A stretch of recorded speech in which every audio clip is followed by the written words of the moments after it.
Good afternoon, everyone. It's Louise here from Eleanor Grace. Just having a little recap on the Charles Rennie Mackintosh stitch along.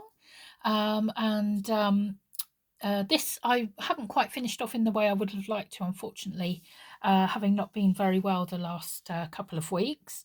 But I just thought I would do a little finish off, just show you a couple of extra bits that I've done at the end. And then I am working on our next project, which will be quite different and will be a bit longer and in a way a bit more complicated, but also hopefully great fun. So these are the Charles Rennie Mackintosh roses that I started off with. Finding certain stitches, as you can see, don't hold the fabric particularly well. But I did really like the idea of starting off with a sort of stained glass, sort of almost like leaded look to it. And I found that having a herringbone stitch was one of the better ways to do it. And then from those, I moved on to slightly elevated versions or slightly different versions, just trying out different stitches. So here I used pretty much a single-sided feather stitch, sort of going in the same direction the whole way, and also tried one with fly stitches on them. And then moving on from there, I did some others with different stitches. Oh, and this one, I'll take this one back because that was a little bit later. This one, I had a bit of sort of sheer fabric that had an edging to it, and I included that in the piece, which I thought looks actually really effective. And so I really enjoyed doing these roses. I hope you did too. I'm thinking it's a very simple sort of thing, and here I've used edging there as well.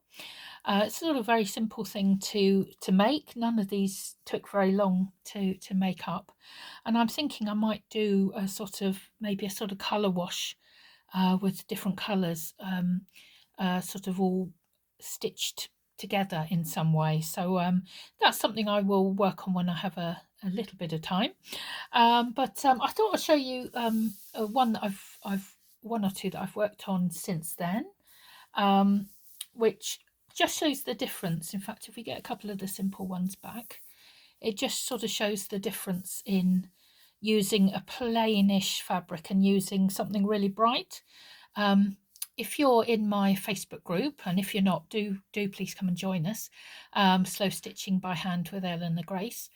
You will know that I have had a big, the week before last, weekend before last, I had a big tidy up at home, and I finally unpacked all of the things that I'd got at the last sales at the end of last year, and tidied everything into the right place, and it feels wonderful. I know where everything is now.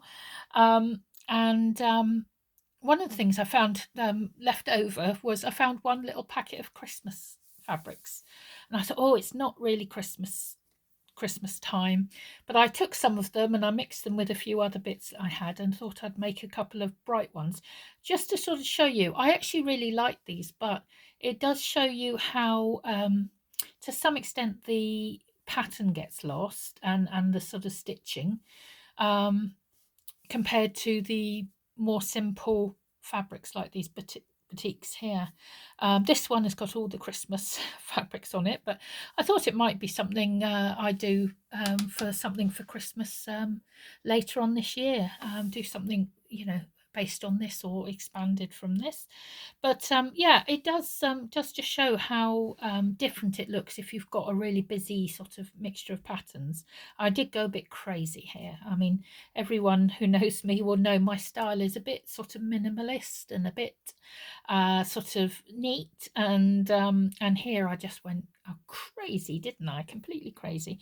But I actually quite like both of them. So that's something I'm going to pack away now, but I'm going to have a think about how I can use them. So moving on from that, we then had a look at his tulips. Oh, I did also, again, I was going to finish this for this session, but I did try to do a stylised rose and then fill it with different stitches. I didn't feel this was really that particularly successful, but I did want to at least finish it, so I will try and do that before I pack this away. But we moved on to his tulips, and we looked at two different parts of this, cutting out the sort of tulip shape, which is almost a bit like a sort of teardrop or raindrop, isn't it, really? And his use of line and form, but also his sort of use of geometrics. So that was the final part, was sort of adding in. Actually, I've watched the video back and you can't actually quite see this as it is. I don't know if I can just zoom in here and it makes it a little bit more obvious. I think it's going to be a bit too close, but this is a little grid here, and it looks actually quite effective, but it's very, very small. So again, apologies, I would have had a little bit more time on doing a few others and sort of finishing this off, but it's nice to look back at what we've done, and I do really like the idea of doing things with maybe a little bit of padding. Actually, I was thinking of taking this into something else. Yeah, I enjoyed doing the different types of lines and also use of ribbons. Yeah, that was a good bit of fun.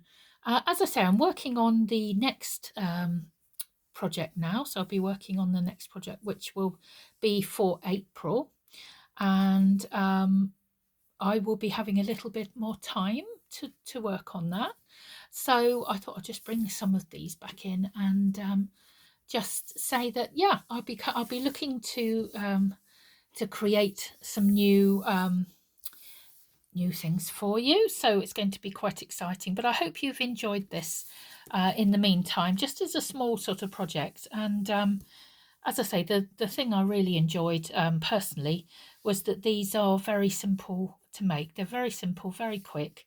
You can knock together a couple of the small ones easily in an evening at least. And I quite enjoyed working on different colours, and I think I probably will expand that with these I love these blues and greens. And yes, I'm definitely in a different space at the moment from my usual pinks. So I'm looking forward to expanding on that. But I hope you have enjoyed this in the meantime. Hopefully you learnt a little bit about Charles Rennie Mackintosh. He was a very influential, not just in the UK, but he was a very influential part of things such as Art Nouveau and Art Deco. And a lot of what he did paved the way for other artists who are working today. So I hope you've enjoyed it, and I will see you again soon.